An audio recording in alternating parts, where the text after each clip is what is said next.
Yes, tonight we have a friend to introduce to you. He's been serving the Republican Party as a national committee man to the National Republican Party. He's been a longtime friend of the North Metro Tea Party.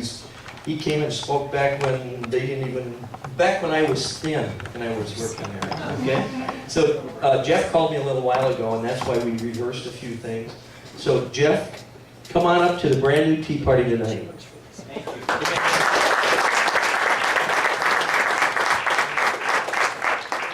Thank you so much, and thank you all for being here. Sorry I was a little bit later than I had planned. We were up near St. Cloud at an event tonight with Dan and Kathy Jo Severson. They were holding a fundraiser for their Senate districts around there, so it was a great event, but we got here just in time. Just a little bit about my background, because I see some familiar faces, but I don't know everybody here. I am from Detroit Lakes, Minnesota. I grew up in Detroit Lakes. My wife's from Crookston. We went to school in Moorhead, then spent a few years away, and then moved back to Minnesota about 18 years ago. We've been in Plymouth that whole time. We have two boys. Thor is 15 and in high school, and Rolf is 12-year-old and in middle school. And I am a former member of the Minnesota House of Representatives, and I'm currently the one loud conservative voice on the Hennepin County Board of Commissioners. And it is actually kind of a fun challenge, because on a daily basis, I'm just trying to move government in tiny steps towards more sanity than what we've had. And I just want to thank you for being here tonight and being part of this this new Tea Party. I think it was just last week that Jack and Jake started up a new one in Plymouth, which is where I live.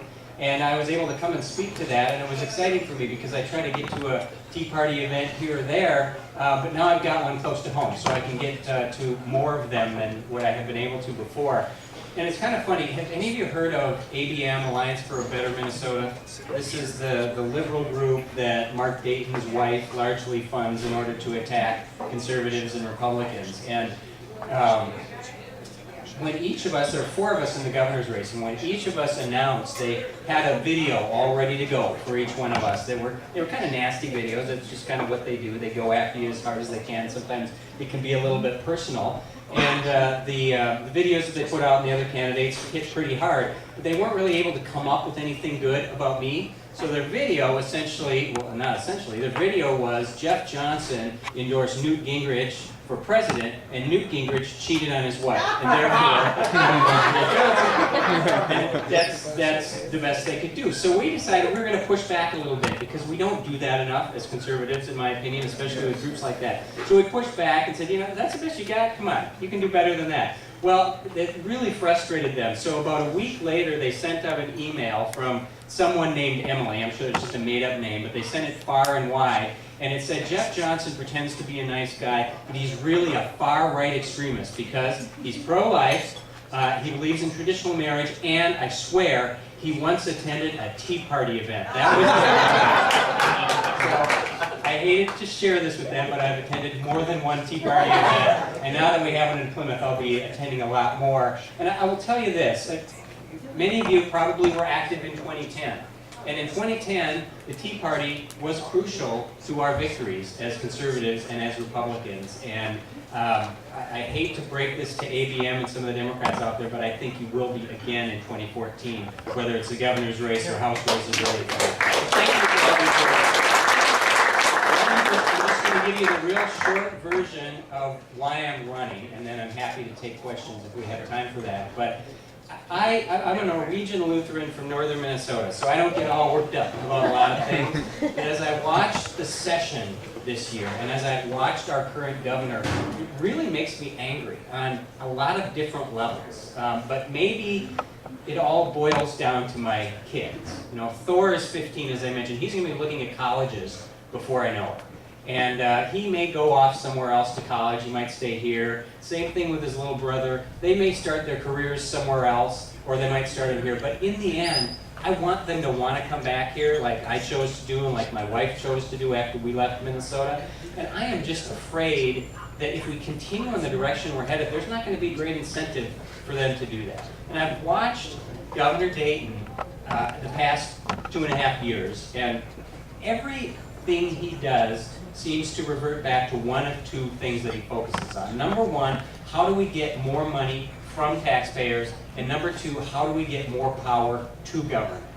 And my focus as governor would be very different from that. Really three things that I see as goals if I'm governor. Number one would be to start actually competing with the states that surround us when it comes to the business climate, whether it's Wisconsin or North Dakota, South Dakota. We've been rolling over for that the past few years. So whether that is a more competitive tax climate, whether it's fewer regulations on our businesses, whether it's lawsuit reform, whether it is making Minnesota a right-to-work state, whether it is stopping this obsession with providing certain benefits to a few businesses at the expense of all the others, all those things together have created a business climate here that isn't very friendly and inviting. Whether it's someone who wants to start a little small new business or a big business that wants to expand.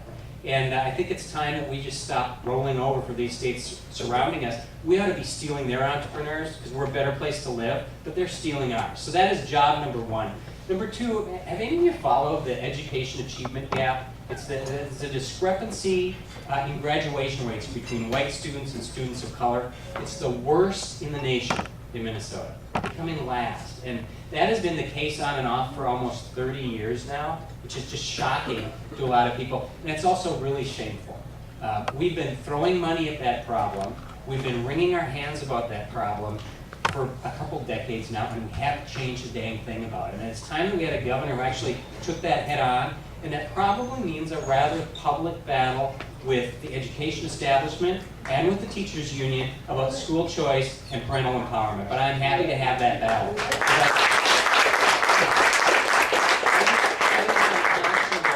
We're willing to just kind of give up on 10 to 15% of our kids because of where they live or because of how poor their parents are. So that's item number two. And then number three is just to have a focus on bringing some level of fiscal sanity to St. Paul, because we certainly aren't seeing that right now. Minnesotans are very generous, and I think most Minnesotans are willing to pay taxes to help the less fortunate get on their feet. But the problem is so many of the programs we fund, they don't produce that result. And my goal will be on day one to start probably a 4-year top to bottom audit of the programs that taxpayers fund in this state, and the ones that can prove that they actually do what we claim we want them to do, move people from welfare to self-sufficiency long-term, or integrate people from prison back into society long-term. The ones that can prove they actually do that and change people's lives, those will make the cut. But the many that don't, the programs that we fund because they make us feel good, and in many cases actually hurt the very people we claim to want to help, those programs need to end, and we need to demand that government focus taxpayer dollars on programs that actually prove that they can produce the results that we claim they want. So, thank you. Those will be my goals. I'll be very focused on them. I'm not going to get distracted by shiny flying objects, as we sometimes see happen over in St. Paul, and we will actually get them done. So, once again, I really do want to thank you for everything you do for those of us who are on the ballot, for those of us who are conservative, and I'm seeking the party endorsement. I'll abide by the party endorsement because I believe the endorsement matters and should matter, and I'd really appreciate your support. So thank you very much. Questions? Right there. Do you plan to include all of the school districts in that audit and hold them accountable for the money that they waste on stupid things? That's a great question. You know, that is supposed to be the state auditor's job. The state auditor is supposed to constantly be auditing every local level of government, whether it's county, city, or school district. And of course, the last few years we haven't. Pat Anderson did a pretty good job of that. Yeah. Our current auditor is not doing that at all. What I would see as the appropriate role for the governor in the audits that I'm talking about is we should be auditing all of the K-12 education programs that the state government funds. Well, it's pretty much the school districts. It is pretty much the school districts, but there are some things that we mandate or that they mandate at the state level, and some of them are effective, and many of them are not. And we ought to be rather than again just throwing money at a problem and claiming that that's going to create better results, we ought to be measuring to see what actually is doing that and funding those programs and not the others. Next. Oh, come on, somebody's gotta have a tough one. There you go. You stated that you would be cutting the programs that are currently funded but aren't producing the results. May I suggest that you slowly take those down instead of suddenly? Yeah, I think that's a really great point. And it's, you know, one of the reasons that we have trouble sometimes in Minnesota is because meaning Republicans and conservatives, is sometimes we get painted as uncaring and that we're just, I hear this all the time, well, you're in it to help your rich friends and you don't care about anybody who's not well off. And that's so untrue. And I think that's why we need to talk about these programs in the way I have been, which is some of them work. Some of them do those things that we claim we want them to do, and we ought to bolster those programs. But the ones that don't, I mean, my approach would be take some of that money and put it into the programs that actually work, and then maybe also let taxpayers keep a little bit more of it. But I think that's great advice. I don't think we can come in and suggest that we're going to be the party of slash and burn, because that doesn't work, it's not right, and it doesn't sell. When you mention that, though, I do want to bring up one other thing. As I mentioned, I'm on the Hennepin County Board, and when I started 4.5 years ago, they talked frequently about how we measure results. It's so important that we measure outcomes in all our programs. Well, I learned that the way we measured outcomes was by measuring the number of people who actually received the benefit. That was the only measure, and of course that has nothing to do with outcomes. So I kind of pushed that a little bit. And I said, you know what, we actually have to measure what happens to people once they receive these benefits. So the first proposal I got back, and some of the staff was very proud of this, they said, here's what we're going to do. Here's how we're going to measure the effectiveness. We are going to ask all the people who get the benefit whether they're happy with it or not. And we'll see what the outcome measure is, which of course has nothing to do with it either. Since then, we've actually been able to make some progress. And we have at least some programs within Hennepin County that are measuring results, and we're finding that some of them actually work. And as I mentioned, many of them don't. Go ahead. If we get a sweep, you're governor, will you defund all of this transit in town? The question was, would you defund all? Well, if I'm governor, we won't have a sweep because the Senate's not up. So we know we're going to have a DFL Senate for at least 2 years if we have a Republican governor. I am one. Here's what I say about trains, LRT, because I live this on the county board.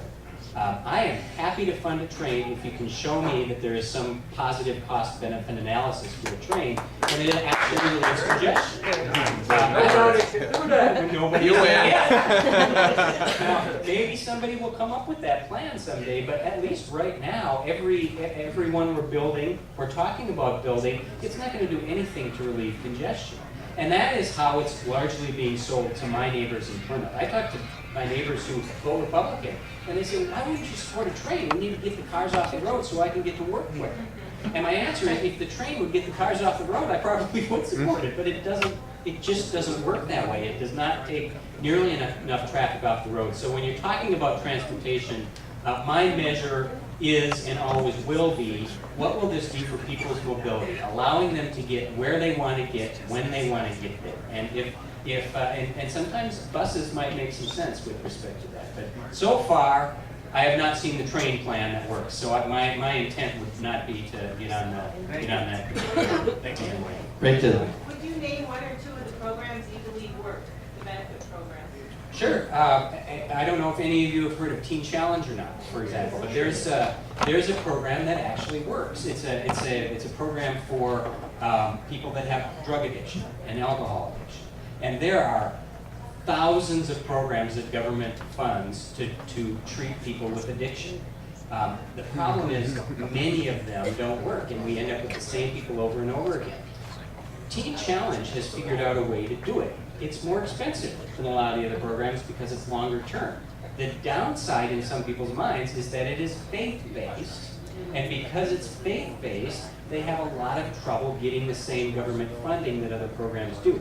My response to that is set aside with, I don't care if it's a Christian program or a Muslim program or an atheist program, if it works, we ought to fund it. So that is the best example that I've seen. There are also some examples that I've seen, at least in Hennepin County, and a lot of these programs are funded they're funded by state government through counties.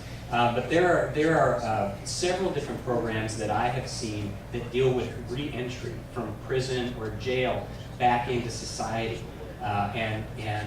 They're not just a matter of let's spend some money to help somebody find a job once they get out of prison, because in many cases 2 months later they don't have that job anymore, or in many cases they're actually back in prison. But there are programs that are more intensive, that last a little bit longer, but they've proven that they can actually work and keep people from going back into the system. Because recidivism, people going back, the same people going back over and over again, is a huge problem. And we tend to waste a lot of money on it. So there are programs in that area that work as well. Right there. Jeff, there's a lot of evidence to support that the reason that the economy, both at the state level as well as the United States economy, has not really gotten going is because small businesses, we know that small businesses have always been the engine, right? They don't really drive us out of the recession. And it just seems like that's not happening. There's a lot of talk, but there isn't a lot. What would your platform be?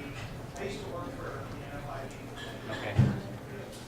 Well, let me just bolster that before I answer the question. I don't know if any of you saw the Kauffman Foundation study that came out a few months ago, but this is a national nonpartisan organization that ranks states every year on the number of new businesses created. And in 2011, per capita, Minnesota came in last. We created fewer new businesses than any state in the country per capita, and that was before the debacle of the 2012 session. So it's probably not going to be better in the couple of years after that. And one of the reasons that we in Minnesota have been able to withstand some of the recessions in the past, including this one, I mean, we're doing better than a lot of states are. It's because, one of the reasons is because of our strong business community, both big business and small business. But if we're not annually creating new businesses every single year in and year out, that will end. And maybe not next year, but when our kids are paying taxes or our grandkids are paying taxes, they're going to be paying for it yearly. So I couldn't agree with you more. If we're not constantly creating new businesses, especially small businesses, we just, over time, we're not going to be, standing state anymore. And it goes back to some of the same things that I mentioned before. We need to have a competitive tax plan. And it's not just the corporate tax. People jump on the corporate tax right away, and that's important, but it's mostly important to the really big businesses. We need to have competitive income tax rates for the small businesses that run the taxes through that. We need to reform our workers' compensation laws, which are way out of whack with the states that surround us. I happen to believe that we over-regulate in this state, and particularly when it comes to permitting and licensing. I hear this all the time from small business people that, maybe it would be nice to have a streamlined system that allows you to do your permitting at the local, state, and federal level all in one form instead of 3 different forms that you got to do twice a year forever and ever. I think tort reform, lawsuit reform is something that I worked on a lot in the legislature, even though the trial lawyers hated it. That is an important piece of being competitive from a business perspective. So it's more than one thing, it's a big package of things. Right to work is another one as well. That's all the questions we really have time for, but I was asked one question from outside because they know that Jake and I see you quite often at different meetings. The question was asked, will you ask our own Minnesota legislators to operate under the same laws and rules and regulations that we do? Example, healthcare. Yeah, absolutely. And my guess is most of the legislators on one side of the aisle, Danny being one of them, would probably be more than happy to do that. But we're seeing that double standard, particularly at the federal level right now, where the people making the laws have chosen not to make themselves subject to them. And that's just wrong. That's wrong. Give him a big hand, please. Thank you very much. So, Jake, Yeah, Jack? we've come to the end of another